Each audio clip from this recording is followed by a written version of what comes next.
దైవజనులు, ఈ దినం మరి వాక్య సందేశం పిలువబడిన దైవజనులు, అభిషక్తులు, మరి దైవజనులు జాన్ అబ్రహం పాస్టర్ గారిని వేదిక మీదకి ఆహ్వానిస్తున్నాం. ఈ సమయాన్ని దైవజనులకు ఇస్తున్నాం. స్తోత్రం.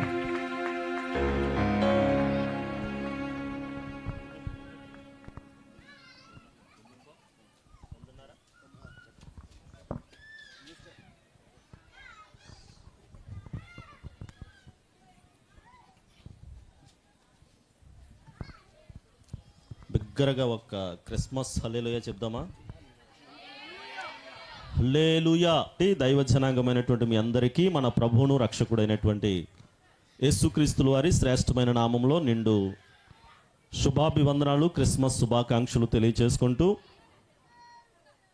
నన్ను ఈ స్థలానికి ఆహ్వానించి మీ మధ్యలో వాక్య పరిచయం చేయడానికి సదవకాశమును ఇచ్చేసినటువంటి స్థానిక దైవజనులు ఇమ్మానుయేల్ ప్రార్థనా మందిరం యొక్క సేవకులు రాజేష్ గారికి కూడా ప్రభు పేరట నిండు శుభాలు. ఈ స్టేజ్ని అలంకరించినటువంటి పెద్దలు, ఇంతవరకు గ్రీటింగ్స్ చెప్పినటువంటి సహోదరులు కరుణాకర్ గారికి, ఫ్రెడ్రీ సార్ గారికి, అలాగే వర్షిప్ నడిపించినటువంటి సహోదరులు ఆల్ఫీకి, అలాగే మా బావగారు, పెద్ద బావగారు, సేవకులు జాయ్ బాబు గారికి అందరికీ ప్రభు పేరట నిండు శుభాలు తెలియజేస్తూ ఉన్నాను.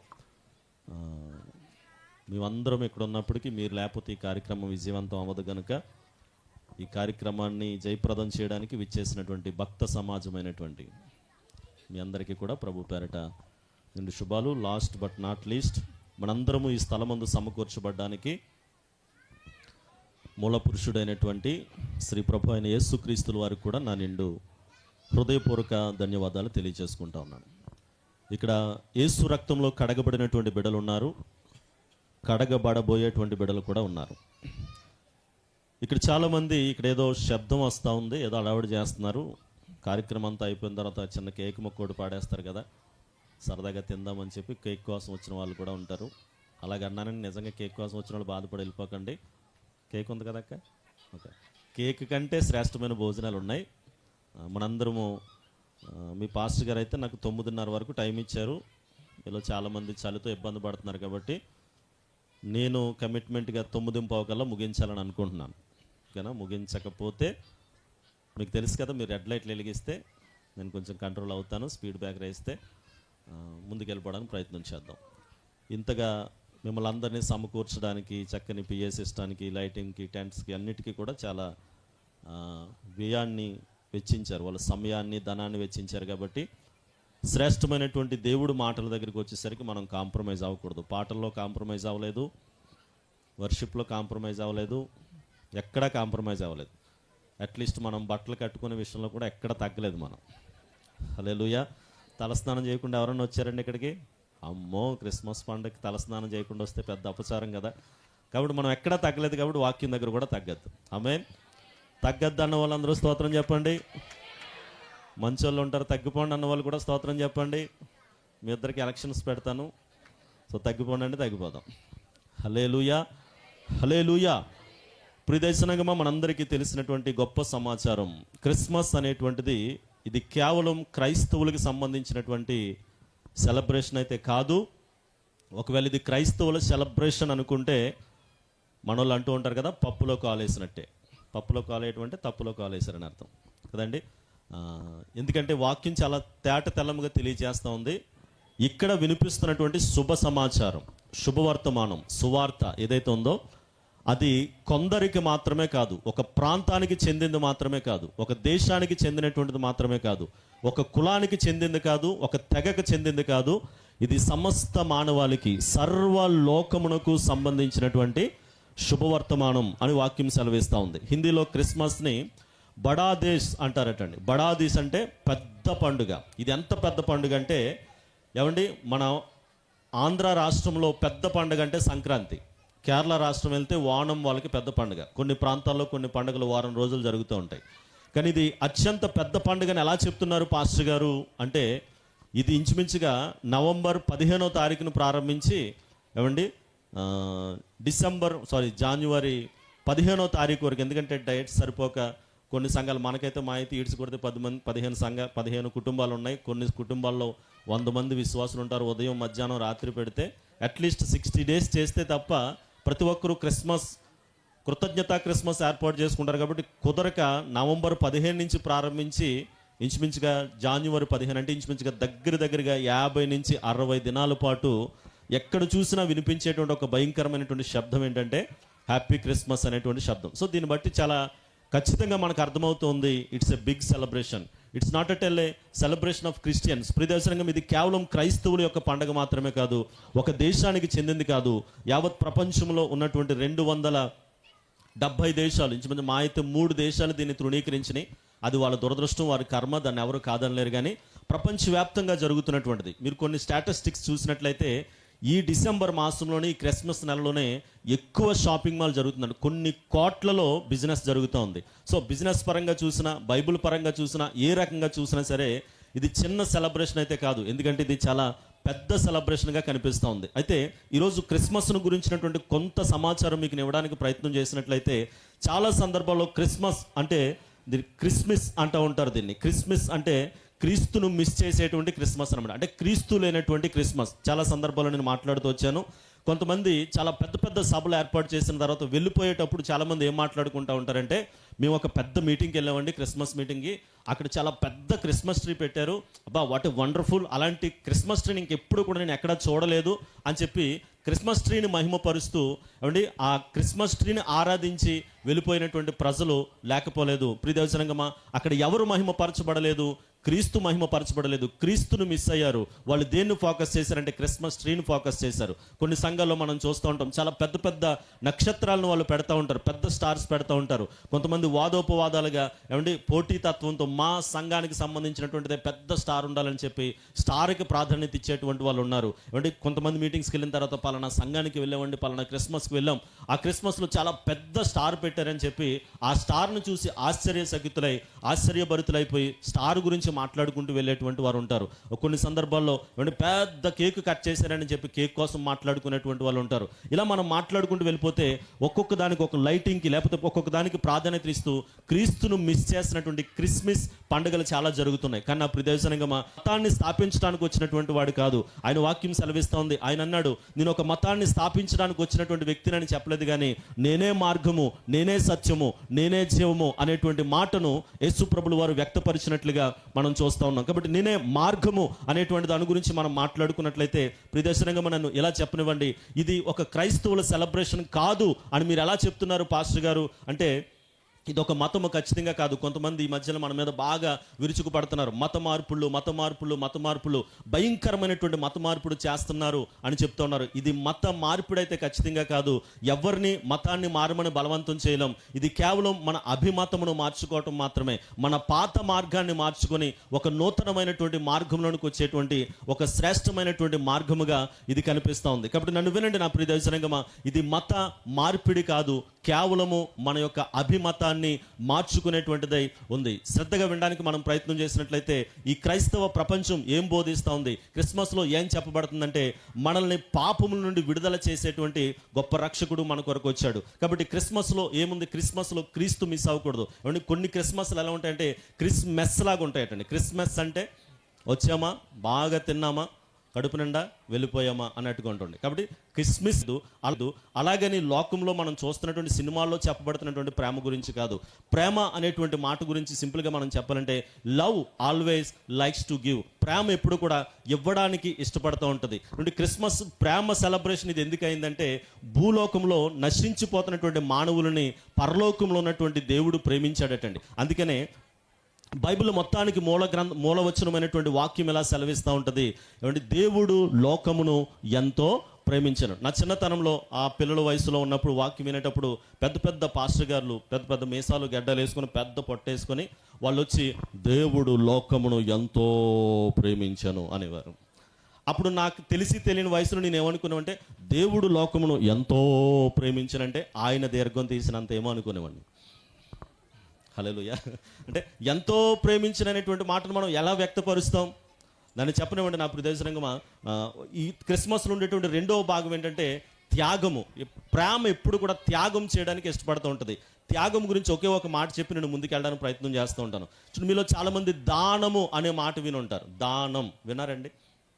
దానా కాదు, దానం. దానం అంటే నాకు 10 షర్ట్లు ఉన్నాయనుకోండి, నాకంటే దీనస్థితిలో ఉన్నటువంటి ఒక సహోదరుడో స్నేహితుడో సేవకుడో వచ్చినప్పుడు పాపం ఆయన దీనస్థితిలో ఉన్నాడు అని తెలుసుకుని నా 10 షర్ట్లలో ఒక షర్ట్ తీసి ఆయనకి ఇవ్వటం, దాన్ని దానం అంటారు. ఈ దానం మనం అందరం చేస్తున్నాం. ఈరోజు మీ పాస్టర్ గారు అన్నదానాన్ని చేస్తున్నారు. దేవుని స్తోత్రం కలుగును గాక. అలాగేనారని బాధపడద్దు. ఆయనకు ఉండో లేక మొత్తానికి మనకి ఏదో పెట్టి పంపించాలి, లేట్ అయిపోద్ది కదా. క్రిస్మస్ అంటేనే లేట్ అయ్యేటువంటి సందర్భంలో భోజనం మనందరం కూడా చాలా సందర్భంలో ఇమ్మానుయేల్ చర్చ్ నెలకొకసారి బీదలకు ఆహారాన్ని పంచుతున్నారు. సో అన్నదానం, గోదానం, వస్త్రదానం, భూదానం ఒకప్పుడు చేసేవాళ్ళు, ఇప్పుడు ఎవరు చేయట్లేదు. కొందామంటేనే దొరకట్లేదు. ఇంకా దానం ఏం చేస్తారు కదండి. దానం మనకు కలిగిన దాంట్లో కొంత ఇచ్చేదాన్ని ఏమంటారంటే దానం అన్నారు. కానీ నాకు ఒకే షర్ట్ ఉంది, నాకున్న ఒకే షర్ట్ని ఇచ్చేసాను అనుకోండి, దాన్ని ఏమంటారంటే త్యాగము అంటారు. చూడండి, పరలోకమందు ఉన్నటువంటి తండ్రి అయినటువంటి దేవునికి 10 మంది కొడుకులు లేరట, 3 కొడుకులు లేరట, 2 కొడుకులు లేరట. ఆయనకున్నటువంటి ఏకైక కుమారుడు, దేవునికి స్తోత్రం కలుగును గాక. ఆయనకున్నటువంటి ఏకైక కుమారుడిని ఏం చేశాడంటే లోకమును ప్రేమించాడు. ఎంతో ప్రేమించను అనేటువంటి మాట యొక్క ఎక్స్ప్లెనేషన్ ఏంటంటే ఆయనకున్నటువంటి ఏకైక కుమారుణ్ణి లోక కళ్యాణార్థమై, లోకంలో ఉన్నటువంటి మానవులు చెడు మార్గములను ఎంచుకొని పాడైపోయి పాపములు ఉన్నారు కదండి, ఆ పాపముల నిమిత్తం ప్రక్షాళన చేయడానికి, పాపముల నుండి ప్రజలను విడుదల చేయడానికి ఒక విమోచకుడు అవసరం అనేటువంటి విషయం తెలుసుకున్నటువంటి దేవుడు ఏం చేశాడంటే తనకున్నటువంటి ఏకైక కుమారుని ఈ లోకంలోనికి మనందరి కోసం పంపించాడు కదండి. లోకాసు వార్త 2వ అధ్యాయంలో మనం చదువుకుంటా ఉన్నాం. ఇదిగో ప్రజలందరికీ కలగబోయేటువంటి మహా సంతోషకరమైనటువంటి శుభవర్తమానం. ఇక్కడ ఏముంది చెప్పండి, మహా సంతోషకరమైనటువంటి శుభవర్తమానం. అది మామూలు సంతోషకరమైనటువంటి శుభవర్తమానం కాదు. ఆ మహా సంతోషకరమైనటువంటి శుభవర్తమానం ఏంటి అంటే మానవులందరూ కూడా ఒక భయంకరమైనటువంటి సమస్యతో బాధపడుతున్నారు, ఒక భయంకరమైనటువంటి బాధతో ఉన్నారు. మానవుల్ని పట్టినటువంటి పెద్ద సమస్య ఏంటి అంటే ఒక ఫిలాసఫర్ ఎలా అంటూ ఉంటుంటాడు, the greatest need of this world had been an economy, our God would have come down in this world as an economist అంటూ ఉంటాడు.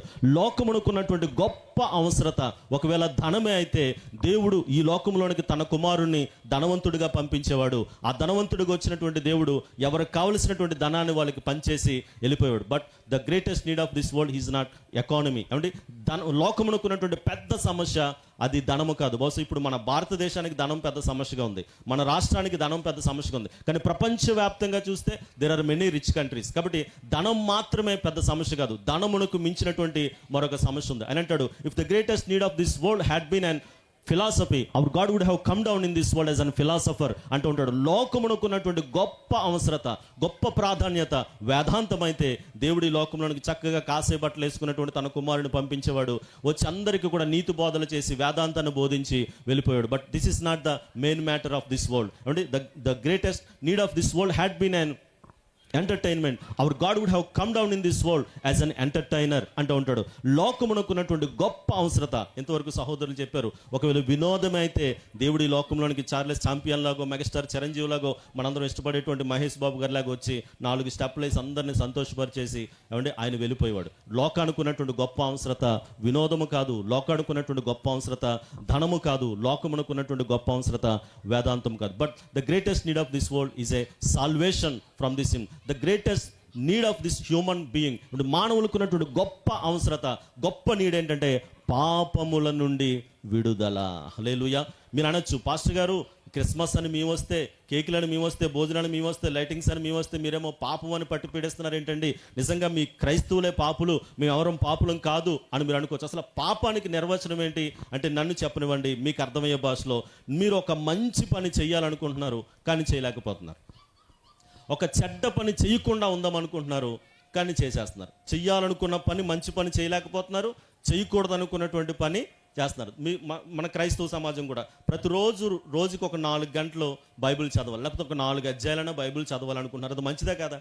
ఖచ్చితంగా 4 గంటల సంగతి పక్కన పెడితే, 4 అధ్యాయాల సంగతి పక్కన పెడితే 4 గంటల కంటే ఎక్కువసేపు మొబైల్ చూస్తున్నారు. ఏది మంచిది, ఏది చెడ్డది?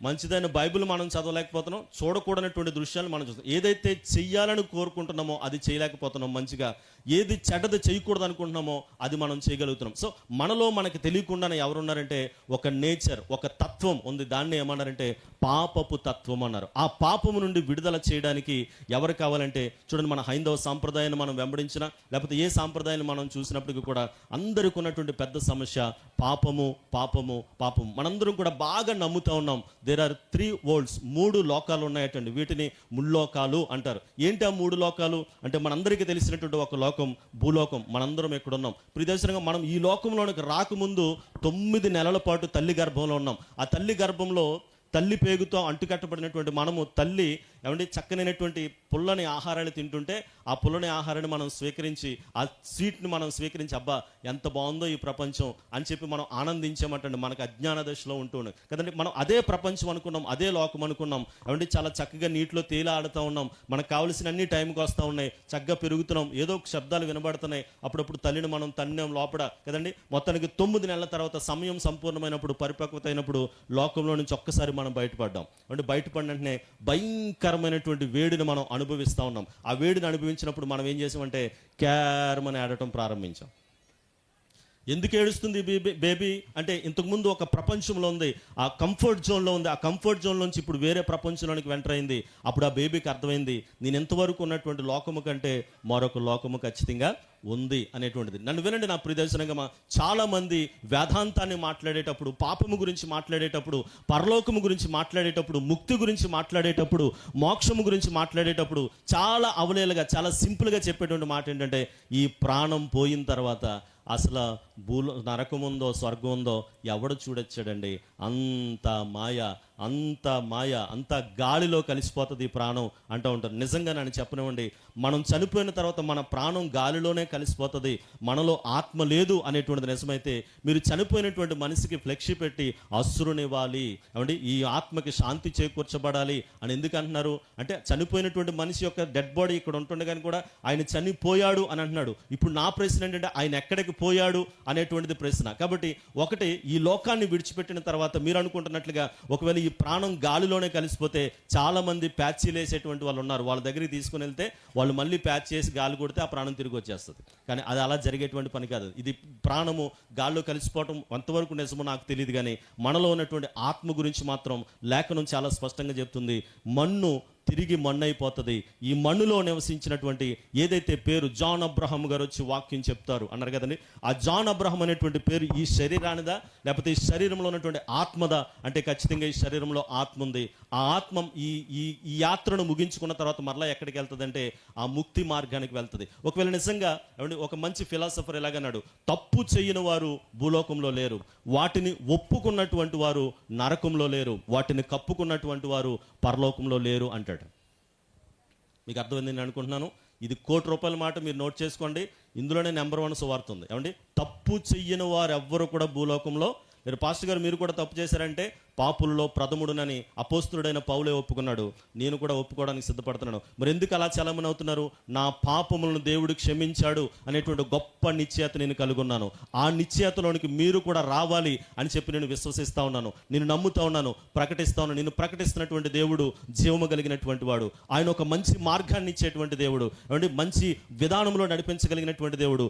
నీ ఆత్మను నరకము నుంచి తప్పించగలిగినటువంటి ఏకైక పురుషుడు శ్రీ ప్రభు అయినటువంటి యేసుక్రీస్తు, నజరేయుడైన యేసు అని ప్రకటించడానికి నేను ఇష్టపడతా ఉన్నాను. నన్ను వినండి నా ప్రియ దర్శనంగా, మనము ఈ లోకాన్ని విడిచిపెట్టిన తర్వాత నిజంగా మనం స్వర్గము చేరుకోవాలి అంటే ఏం చేయాలంటే ఈ పాపముల నిమిత్తం ఒక విమోచన జరగాలి. మన సహోదరులు నేను అడుగుతున్నాను, ఎందుకు సంవత్సరానికి ఒకసారి పుణ్యక్షేత్రాలకు వెళ్ళి లేకపోతే నెలకొకసారి దేవాలయానికి వెళ్ళి కోడుల్ని మేకల్ని బలిస్తున్నారు అంటే మన వాళ్ళందరూ నమ్మేటువంటి ఒక విషయం ఏంటంటే సర్వలోక పాప పరిహారం రక్త ప్రోక్షణం అవశ్యం తద్రక్తం పరమాత్మైన పుణ్యదాన బలియాగం అనేటువంటి మాటను మన వాళ్ళందరూ నమ్ముతూ ఉంటారు. అంటే సర్వలోకంలో ఉన్నటువంటి మానవుల యొక్క అందరి పాపము పోవాలంటే బలి అర్పించబడాలి, రక్తము చిందించబడాలి. నిజమే, ఒకవేళ నేను మా కుటుంబం అర్పించినటువంటి మా కుటుంబం చేసినటువంటి పాపుల నిమిత్తం ఒక మేకపిల్లను అర్పిస్తే అలా ఎన్నిటిని అర్పిస్తాం? అది చెల్లుతుందా? అది అలా ఉందా అంటే నిజంగా ఆ విషయాన్ని కూడా మన వాళ్ళు ఎక్కడ నేర్చుకున్నారు అంటే నేను చెప్తాను, బైబిల్లోనే ఉంది. ఒక మనిషి తప్పు చేస్తే ఆ తప్పును అతను ఒక గొర్రె పిల్లను తీసుకురావాలి. అతనికి ఉన్నటువంటి హోదాను బట్టి బాగా పేదవాడైతే 2 గువ్వలను తేవాలి, మధ్య తరగతి వాడైతే మేకను లేకపోతే గొర్రెను తీసుకుని రావాలి, ఇంకా గొప్పవాడైతే ఒక ఎద్దును తీసుకుని వచ్చి మరి దాని మీద అతను చేతులు ఉంచినప్పుడు పాపములు బదిలీ చేయబడతాయి అని దేవుడు చెప్పాడు. ఎప్పుడైతే ఇతను తన అపరాధాన్ని ఒప్పుకుంటున్నాడో ఆ మేక తల మీద చేతి ఉంచినప్పుడు ఇతనులో ఉన్నటువంటి పాపము దానిలోకి ట్రాన్స్ఫర్ అవుతుంది.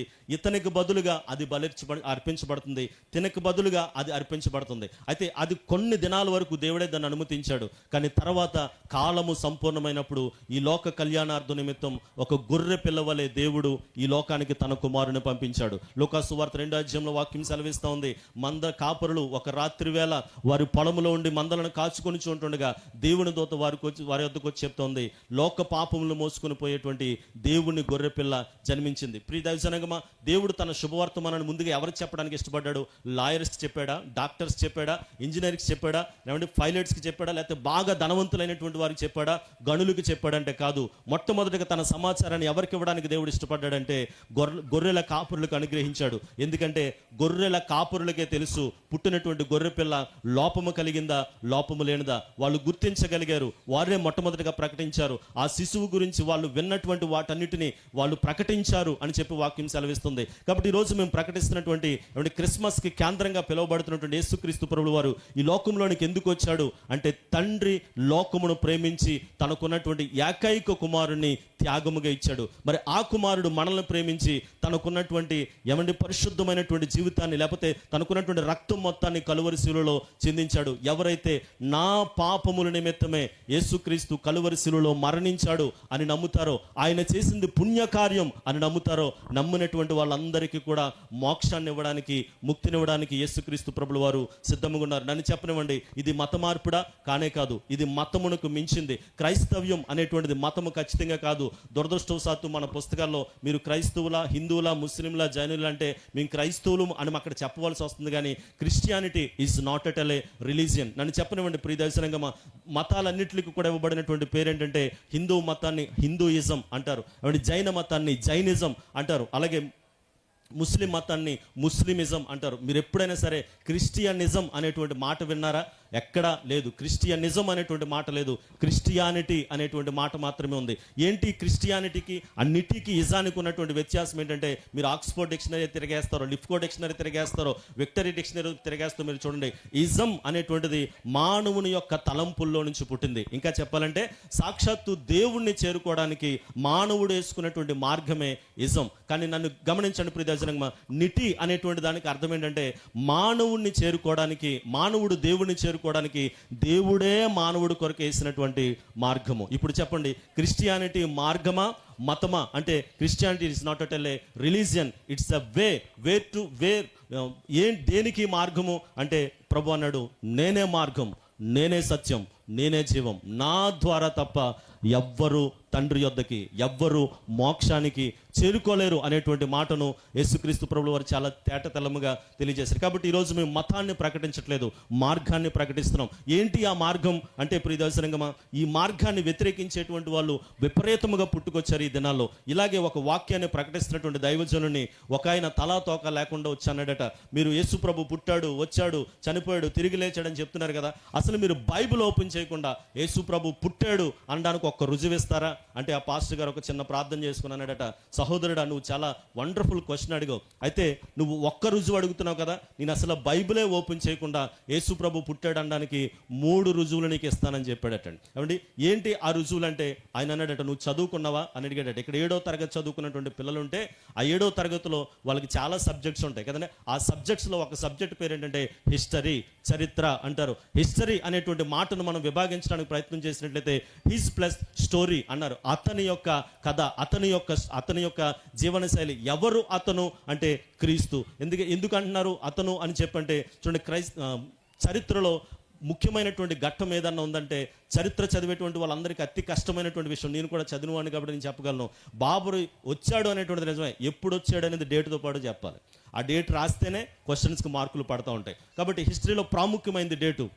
ఒకప్పుడు ఎవరు చనిపోయారు, మనం ఒకవేళ బైబిల్ గ్రంథంలో యెషయా గ్రంథం 6వ అధ్యాయం చదివినట్లయితే అక్కడ ఉంటుంది, ఉజ్జియా మరణించిన దినమందు అంటాడు. అంటే ఒక డేట్ లేనప్పుడు పలానా రాజుగారు, పలానా వ్యక్తి చనిపోయినప్పుడు దాన్ని ఒక బండ గుర్తుగా పెట్టుకునేవారు. అంటే డేట్లే కనుక లేకపోతే మనం ఏమంటాం, పలానా హుదూద్ వచ్చినటువంటి సంవత్సరం అంటారు. అదే సంవత్సరం ఇప్పుడు డేట్ ఉంది కాబట్టి 2014లో హుదూద్ వచ్చిందని మనం చెప్పుకున్నాం. అసలు డేటే లేకపోతే మనకు హుదూద్ ఒకటే గుర్తుంటుంది. ఈ ప్రకారంగా చరిత్రకారులు అందరూ కూడా ఆలోచించి చరిత్రను 2 భాగాలుగా విభాగించాలి. ఇంతకు ముందు జరిగిపోయినటువంటి కాలానికి ఒక పేరు, జరుగుతున్నటువంటి కాలానికి ఒక పేరు పెట్టాలి.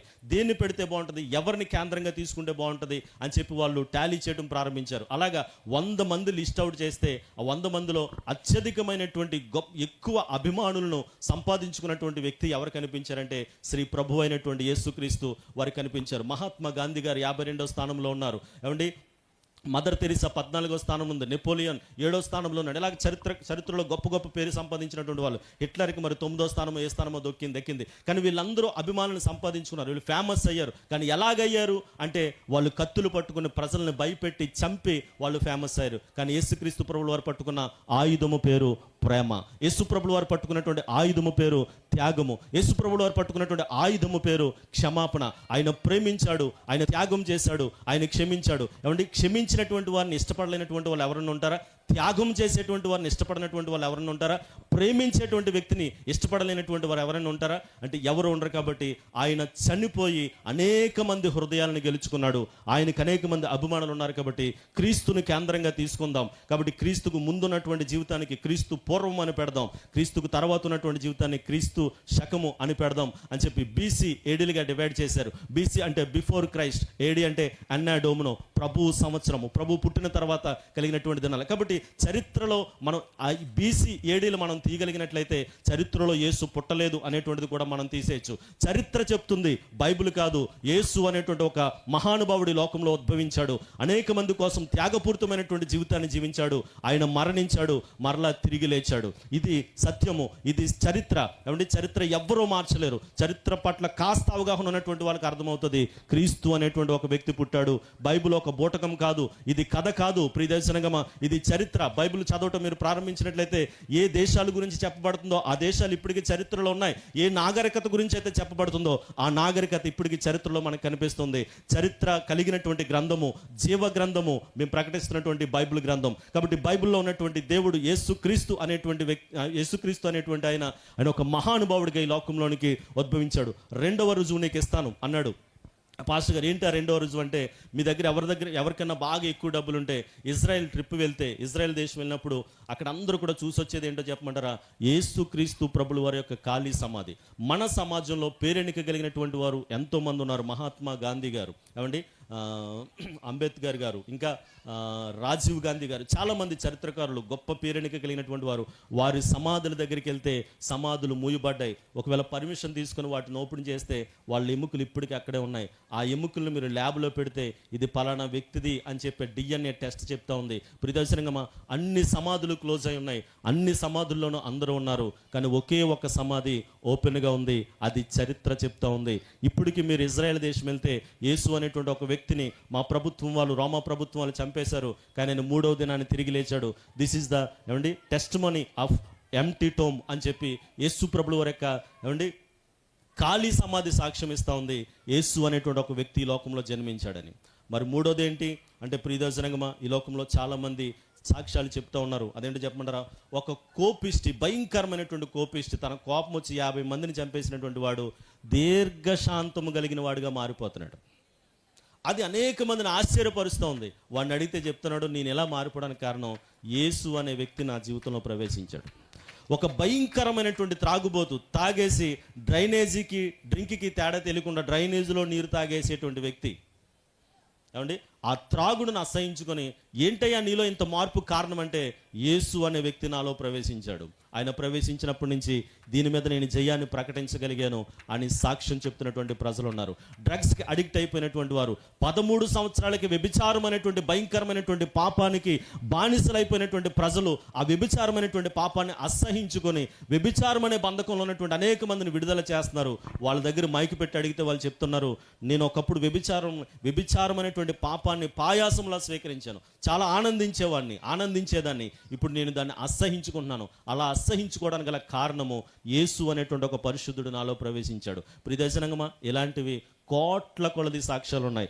మా గుడ్లవానిపాలెమైనటువంటి ప్రాంతంలోనే కోటారెడ్డి గారు అనేటువంటి ఒక వ్యక్తి, ఆయన త్రాగితే భార్యని బీచ్ వరకు తలుపు కొట్టేవాడు. ఆయన అడగండి, ఎందుకయ్యా ఎంత మార్పు అంటే, ఆయన పుట్టాడో లేదో నాకు తెలియదు కానీ నా హృదయంలో పుట్టాడండి. ఆయన గురించి వింటుంటే నాలో సారూప్యత వచ్చేసింది. క్రీస్తు సారూప్యతలోనికి నేను మారిపోయాను. క్రీస్తును పోలినటువంటి జీవితాన్ని నేను జీవిస్తున్నాను. ఈ రోజు నా జీవితం ఇలా ఉండడానికి కారణం క్రీస్తు. ఎవరు కాదనగలరండి క్రీస్తు యొక్క జన్మాన్ని? ఎవరు కాదనగలరండి క్రీస్తు యొక్క ఉనికిని? నేను అంటాను, ఎప్పుడో పుట్టాడు అనేటువంటిది చరిత్ర అయితే, ఇప్పుడు నువ్వు ఆహ్వానిస్తే నీ హృదయంలో జన్మించి నీ జీవితాన్ని తారుమారు చేయడానికి, నీ అభిమతాన్ని మార్చడానికి, ఇంతవరకు ఒక బానిసత్వానికి నువ్వు అలవాటు పడిపోయావు, పాపపు నైజానికి అలవాటు పడిపోయావు. ఇంతవరకు మీకు నేను చెప్పుకుంటూ వచ్చాను ప్రియదర్శనంగమా, పాపం అంటే చెయ్యకూడదు అనుకున్నటువంటి చెడుని నువ్వు చేస్తున్నావు, చెయ్యాలి అనుకునేటువంటి మంచిని నువ్వు చేయలేకపోతున్నావు. దేవుడు మనల్ని పాపానికి బానిసలుగా ఉంచాలని తన కుమారుని లోకంలోనికి పంపించలేదు. పాపములో నుండి విడుదల చేయడానికే తన కుమారుని లోకంలోనికి పంపించాడు.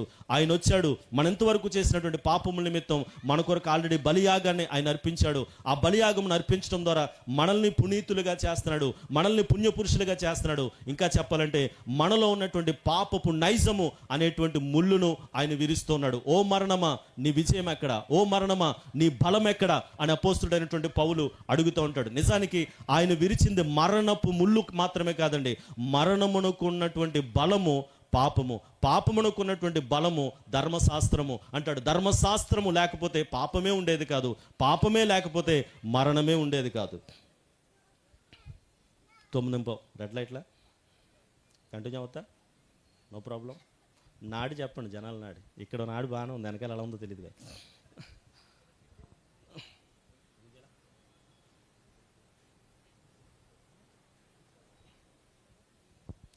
హల్లెలూయా.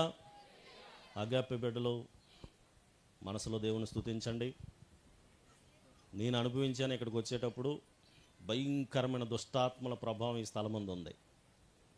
చూడండి, అది ఎంత ఉందో కుక్క.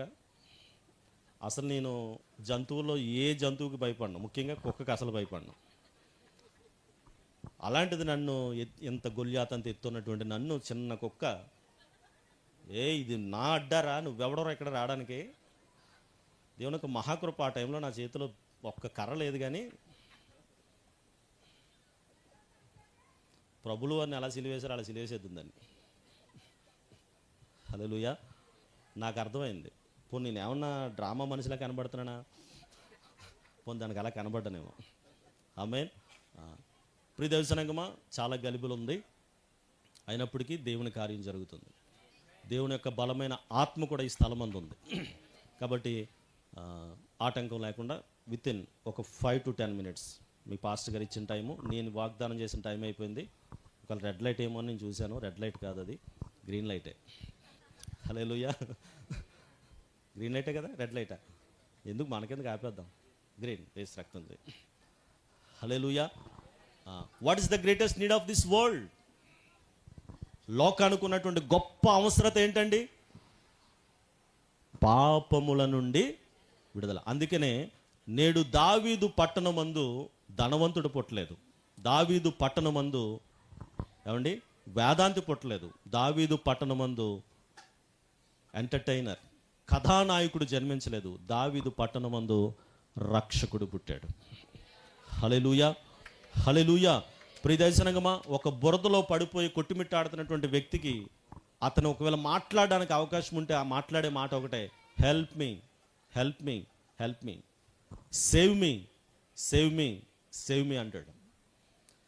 ఏమండి, ఆ బురద, ఆ యొక్క దొంగ ఊబ అతని ప్రాణాన్ని మాత్రమే తీస్తుందేమో. దానికి మించినటువంటి ఒక గొప్ప భయంకరమైన దొంగ ఊబ ఉంది, అది మనలో ఉన్నటువంటి పాపపు నైజం.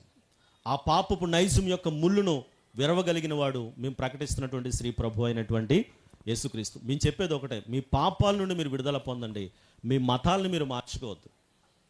ఆమె. కాబట్టి ఇది మత మార్పిడి కాదు, ఇది ఒక మంచి మార్గం. నేను మత స్థాపకుణ్ణి అని యేసుప్రభు ఎప్పుడూ చెప్పలేదు. ఆయన ఏమన్నాడంటే, నేను మార్గము. ఎక్కడికి ఆ మార్గం?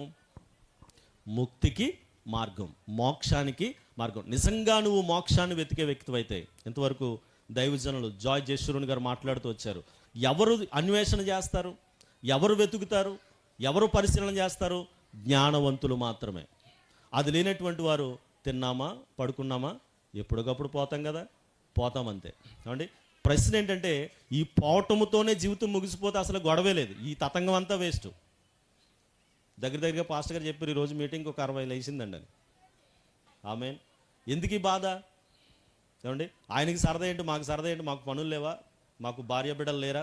ఏమండి, మాకు పిల్లలు లేరా? మా పనులు మేము చేసుకోలేమా? ఎందుకంటే ఒకటే, ఈ జీవితం ఎంతటితో ముగిసిపోతుంది అని మనం అనుకుంటున్నాం. అసలు ముగిసిన తర్వాతే అసలైన జీవితం ప్రారంభించబడుతుంది. తల్లి గర్భంలో నుంచి భూమి మీదకి మనం పడ్డాం అనేటువంటిది ఎంత నిజమో, ఈ భూగర్భంలో మన శరీరం కలిసిపోయిన తర్వాత ఈ ఆత్మ ఏదో ఒక 2 లోకాల్లో ఏదో ఒక లోకానికి వెళ్ళాలి. ఒకటి నరకమా, రెండోది పరలోకమా. దాని గురించి కూడా నేను క్లుప్తంగా చెప్పి ముగిస్తాను. ప్రదేశంగా నరకం అంటే ఏం కాదండి. నరకానికి ఉన్నటువంటి చక్కని ఎక్స్ప్లెనేషన్ ఏంటంటే, అక్కడ భయంకరంగా మనకు ఆకలేస్తుంది. దురదృష్టం ఏంటంటే తినడానికి అన్నం ఉండదు. భయంకరంగా దాహం వేస్తుంది, త్రాగడానికి నీళ్ళు ఉండవు. పోలే దాహం తట్టుకుందాం, ఆకలి తట్టుకుందాం, కానీ ఎలాగో బ్రతుకుదామంటే భయంకరమైనటువంటి వేడి. ఏమండి, అది మే నెలలో మనకు వచ్చే వేడి కంటే చాలా ఎక్కువ. ఇక్కడ మనకు ఊరట దొరుకుతుంది, ఏదో చెట్టు కిందకి వెళ్తే ఏసీ ఆన్ చేసుకుంటే కొంచెం ఊరట పొందుతున్నాం. కానీ అక్కడ పొరపాటున ఒక్కసారి నరకంలోకి జారితే ఈ ఆత్మ భయంకరమైనటువంటి వేడుములో కాలుతూ, ఆకలితో అలమటిస్తూ, దాహముతో వేదన పడుతున్నది. పోలే చచ్చిపోదామంటే ఆల్రెడీ నువ్వు చచ్చి నరకంలోకి వెళ్ళే కాబట్టి ఇంక నీకు చావులేదు అక్కడ. దాన్నే 2వ మరణము అన్నారు. ఎన్నో మరణం అటండి? మొదటి మరణం అందరికీ ఉంది. క్రైస్తవుడా, ముస్లిమా, హిందువా, ఎవరైనా కానివ్వండి, ఏదో ఒక రోజునాడు ఈ శరీరాన్ని విడిచి వెళ్ళిపోతారు. అసురునివ్వాలంటారు, రిప్ అంటారు, ఇంక లేరంటారు, మహిమలోకి చేర్చబడ్డారంటారు. మనందరి గురించి ఒకరోజు మనం వినం, ఎవలోకలు వింటారు అన్నమాట. అయితే వెళ్ళిపోయిన తర్వాత ఎక్కడికి వెళ్ళాడు అనేటువంటిది కదా ప్రశ్న. కాబట్టి ఒకవేళ నరకం వెళ్తే ఎంతవరకు చెప్పాను కదా, అది అక్కడ ఆ అడ్రస్. ఒకవేళ పరలోకం వెళ్తే ఏంటి? ఏమండి, పరలోకంలో కూడా ఆకలి ఉంటుంది అటండోయ్. ఆకలి వేసినటువంటి వ్యక్తికి దేవుడు జీవజలపు వృక్షాలను ఇస్తాడట. ఆ జీవజలపు పళ్ళు ఒక్కసారి తింటే ఇంకా ఆడికి లైఫ్లో ఇంకా ఆకలితో పని ఉండదట. ఆమేన్. పరలోకంలో కూడా దాహం ఉంటుంది అంటాడోయ్. అంటే దాహం వేసినటువంటి వ్యక్తికి దేవుడు జీవజలములను ఇస్తాడట. అందుకే నేనే జీవము అన్నాడు. అది ఇక్కడే కాదు, ఇది చనిపోయిన తర్వాత కూడా పనిచేసే జీవం అది. ఆమేన్. ఇంకా అక్కడ దాహం లేదు. ఏమండి, ఇంకో మాట చెప్పమంటారా? నరకంలో 3వది ఏముందని చెప్పుకున్నాం? వేదన ఉందని చెప్పుకున్నాం కదా. అక్కడ వేదన లేదు. ఇంకా చెప్పమంటారా? సూర్యుడు లేడంట, చంద్రుడు లేడంట, వేడి లేదంట, తాపం లేదంట. అసలు నేను అంటాను, జీవితం మొత్తంలో అందరికీ కూడా ఏదో ఒక రకమైనటువంటి సమస్య. ఒక పెద్ద ఆయన అన్నాడు, ఆ మహానుభావుడు ఎవరు కనబడితే దండయ్యాలి ఆయనకి. సంతలేని రోజు చింతలేని మనిషి లేడట. భూమి మీద ఎవరిని కదిపినా, ఈవెన్ మా స్మైలీని కదిపినా చెప్తుంది సమ్ ప్రాబ్లం. నిన్న మొన్న అంటుంది, నాకు జుత్తు లేదు. పాపం బలవంతంగా తీసుకుని వెళ్ళి జుట్టు ఆ ప్లేస్లో తీసుకెళ్ళినప్పుడు అలా అంటది, ఈ అన్నయ్య జుత్తు తీతేతాడు. పాపం దానికి జుట్టు అంటే అంత ఇష్టమో. దానికి ఉన్న సమస్య ఏంటంటే పేలు ఎక్కువ ఉన్నాయని చెప్పి ఆ బాధ ఎవడ పడతాడని శుభ్రంగా గుండు కూడా చేసింది వాళ్ళ అమ్మ. ఇప్పుడు ఆ పాప మాట్లాడటం మొదలుపెట్టింది కాబట్టి అంటుంది జుత్తు లేదు. వెనకటికి ఒక బేబీ పుట్టిన వెంటనే మాట్లాడటం ప్రారంభించిందట. అన్నది ఏంటంటే, అయ్యో మరలా నేను ఆంధ్రప్రదేశ్లోనే పుట్టినా అందట. అలా 2వ జన్మ లేదనుకోండి, జస్ట్ జోక్ ఫర్ జోక్ అంతే. ఎందుకంటే ఆ టైంలో అసలు కరెంట్ ఉండేది కాదు. ఆమేన్. కాబట్టి అందరికీ ఏదో ఒక వేదన. ఒక మంచి పెద్ద సేవకుడు అన్నాడు, ఈ భూమి మీద మనం బ్రతుకున్నాళ్ళు బాధలు, చచ్చిపోయేంత వరకు శ్రమలు ఉంటాయట. ఈ బాధలు శ్రమలు లేని లోకం మీద ఉందంటే పరలోక రాజ్యం. ఆ పరలోక రాజ్యానికి వెళ్ళాలంటే ఒకే ఒక మార్గం. ఇది మత మార్పిడి కాదు. ఆ మార్గం ఎవరంటే మేము ప్రకటిస్తున్నటువంటి ప్రభు అయినటువంటి యేసుక్రీస్తు. హల్లెలూయా.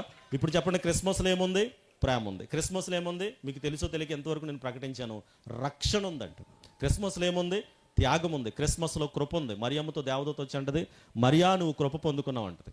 ఏమండి, ఆమె గర్భమందు యేసు ప్రభు పుట్టడం కృప అయితే, మరి ఆ యేసుక్రీస్తు ప్రభువు వారు ఇంతవరకు పాస్టర్ గారు మాట్లాడుతూ జాయిబాబు చెప్పారు, ఏమన్నారంటే, యేసయ్య చరిత్రలో ఎప్పుడో పుట్టాడు, కానీ యేసు నీ హృదయంలో జన్మిస్తే అది నిజమైనటువంటి ఆనందం. నువ్వు నీ హృదయాన్ని దేవునికి ఇవ్వడానికి నువ్వు సిద్ధపడ్డావా? ఒకవేళ నీ హృదయాన్ని కనుక నువ్వు దేవుడికి ఇచ్చావంటే నువ్వు కృప పొందుకున్నావు. ఏమండి, ఈ కృప గురించే మేము ప్రాకులాడుతున్నాం. 4వదిగా మీకు చెప్పాను. ఇప్పుడు 5వ విషయం కూడా చెప్పాను. ఆయన అన్నాడు, నేను మార్గము ప్లస్ ఏమనంటే జీవము అన్నాడు. అదే జీవము అంటే మనకి వేసేటువంటి భయంకరమైన ఆకలి నుంచి, భయంకరమైనటువంటి దాహము నుంచి, భయంకరమైన నుంచి, వేదన నుంచి తప్పించేటువంటి నిత్య జీవము. దేవుడు నిత్యుడు. ఆయన నిత్యమైనటువంటి ఆత్మను మనకిచ్చాడు. ఈ నిత్యమైనటువంటి ఆత్మ ఈ లోకాన్ని విడిచిపెట్టిన తర్వాత నిత్య నరకంలోనికి వెళ్తుందా, నిత్య జీవంలోనికి వెళ్తుందా అనేటువంటిదే ప్రశ్న. ఆ నిత్య జీవంలోనికి వెళ్ళాలంటే ఆ నిత్యము అనేటువంటి ఆత్మనిచ్చినటువంటి ఆ నిజదేవుడైనటువంటి యేసు ప్రభువుల వారు ఈ భూమి మీద చేసినటువంటి బలియాగము నా కోసమే, నా పాపము నుండి విడుదల చేయటం కోసమే ఆయన మరణించాడు అని కేవలం నీ హృదయమందు విశ్వసించి ఆయన ప్రభువుగా ఒప్పుకుంటే నువ్వు రక్షణ పొందుతావు, నువ్వు విముక్తి పొందుతావు. పుణ్యక్షేత్రాలకి వెళ్ళవలసినటువంటి పని లేదు, తీర్థయాత్రలకు వెళ్ళవలసినటువంటి పని లేదు. గొప్ప మర్మం ఏంటంటే ఈ దేవుడు నీ హృదయంలోనే ఉన్నాడు. మనలో ఉన్నటువంటి దేవుణ్ణి మనం పక్కన పెట్టి ఎక్కడెక్కడికో వెళ్ళి వెతకడానికి ప్రయత్నం చేస్తున్నాం. చాలామంది వెళ్ళి తొక్కిసలాట్లో చనిపోతున్నారు, వాళ్ళకున్న ప్రాణాలను పోగొట్టుకుంటున్నారు. ప్రియదేవజనమా, ఇందుగలడు అందుగలడు ఎందెందు వెతికినా అందందుగలడు సందేహము వాళ్ళదనేటువంటి మాటను బట్టి ఆయన ఎక్కడ లేడు చెప్పండి, ఆయన సర్వాంతర్యామి. ఈరోజు ఈ యొక్క ప్రాంతంలో చిలకలు అనేటువంటి ప్రాంతం కలిగినటువంటి ఇక్కడ మనం చేసుకుంటున్నటువంటి క్రిస్మస్ సెలబ్రేషన్లో ఆయన మనతో ఉన్నాడు. ఎక్కడ ఇద్దరు ముగ్గురు నామమును కూడి ప్రార్థన చేస్తారో వారి మధ్యన తప్పకుండా ఉంటానని సెలవిచ్చినటువంటి యేసయ్య మన మధ్యన ఉన్నాడు. మీరు అవకాశం ఇస్తే మీ గుప్పెడంత గుండెలోనికి వచ్చి ఇముడు పోవడానికి ఇష్టపడుతున్నాడు. ఆయన ఇచ్చేటువంటి జీవాన్ని నువ్వు పొందుకోగలవా? క్రిస్మస్ అంటే సువార్త. ఇంతవరకు మేము చెప్పినటువంటిది మంచి వార్త, మిమ్మల్ని పాపపు నైజము నుండి విడుదల చేసే వార్త, పాపముల నుండి విడుదల చేసేటువంటి వార్త, పాపపు నైజాన్ని విరిచేటువంటి వార్త, రెండవ మరణాన్ని తప్పించేటువంటి శుభకరమైనటువంటి శుభవార్త. ఈ శుభవార్త ఎంతవరకు మీకు అనుగ్రహించబడింది? చివరి మాట ఏంటంటే ఆరాధన. ఏమంటే నిజముగా రక్షింపబడినటువంటి వ్యక్తి, నిజముగా కృప పొందుకున్నటువంటి వ్యక్తి, ప్రేమను అనుభవించినటువంటి వ్యక్తి, త్యాగాన్ని అర్థం చేసుకున్నటువంటి వ్యక్తి, ఏమంటే జీవాన్ని అనుభవిస్తున్నటువంటి వ్యక్తి, సువార్తను స్వీకరించినటువంటి వ్యక్తి ఆరాధించకుండా ఉండలేడు. ఒక దైవజనుడు రాశాడు, మేలు చెయ్యక నువ్వు ఉండలేవయ్యా. అధ్యక్షులు వారు చెప్పారు సహోదరులు ఆల్ఫ్రెడ్కి, ఆపవయ్యా అని. నేను చెప్పాను, వాళ్ళ అమ్మగారు వచ్చి చెవిలో చెప్పారు, ఆగట్లేదు, ఫ్లో ఆగదది. హల్లెలూయా. ఆపేం మేము, దేవుని స్తోత్రం కలుగును గాక.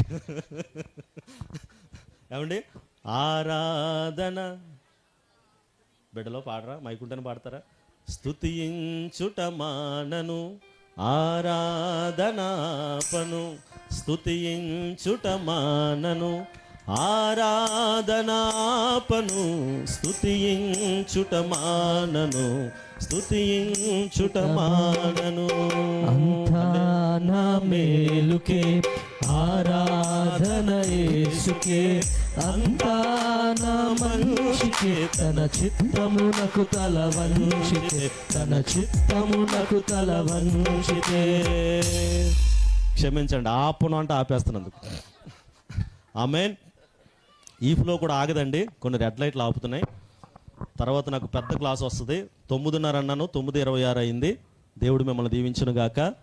ఇంకా చాలా ఫ్లో ఉంది, చాలా విషయాలు ఉన్నాయి, కానీ అందవలసినటువంటి విషయం మీకు అందింది. నిత్య రాజ్యము, ఏమంటే మోక్షం మీకు కావాలంటే ఒకటే మార్గం, అది మేము ప్రకటిస్తున్నటువంటి ప్రభు అయినటువంటి యేసుక్రీస్తు. ఏమండి, లోకమును ప్రేమించి పాపులను ప్రేమించి దేవుడి లోకంలోనికి వచ్చాడు. అది మీరు అర్థం చేసుకుంటే మీరు మోక్షాన్ని చేరుకోగలరు. లేకపోతే నిత్య నరకం. నిత్య నరకము కావాలా? వేదన, ఆకలి, దాహం. ఆకలి లేని, దాహం లేని, వేదన లేనటువంటి, ఏమండి ఆ సువర్ణమయమైనటువంటి, నేను అంటాను ఈ తర్వాత మరలా పవన్ కళ్యాణ్ గారు ఆంధ్ర రాష్ట్రానికి వస్తాడేమో నాకు తెలియదు, కానీ ఇది ప్రవచనం కాదు. పవన్ కళ్యాణ్ గారు కాదు, చిరంజీవి గారు కాదు, ఇంకో నాయకుడు వచ్చినా ఎవ్వరూ మన వీధుల్లో బంగారపు రోడ్లు వేయలేరు. బంగారపు రోడ్ల సంగతి పక్కన పెట్టండి, బంగారపు పొర కూడా వేయలేరు. కానీ నీ కొరకు బంగారపు వీధుల్లో నేను నడిపించడానికి దేవుడు సిద్ధంగా ఉన్నాడు. అది నిత్య రాజ్యం. ఏమండి, వేదన లేని రాజ్యం, సంతోషకరమైనటువంటి రాజ్యం. మరొక లోకం ఉంది. ఆ లోకానికి చేరుకోవాలంటే నువ్వు మతం మార్చుకోవద్దు, యేసును సొంత రక్షకుడిగా అంగీకరించి చాలు, ముక్తిని పొందుకుంటావు. ఈ కొద్ది మాటలను దేవుడు దీవించును గాక.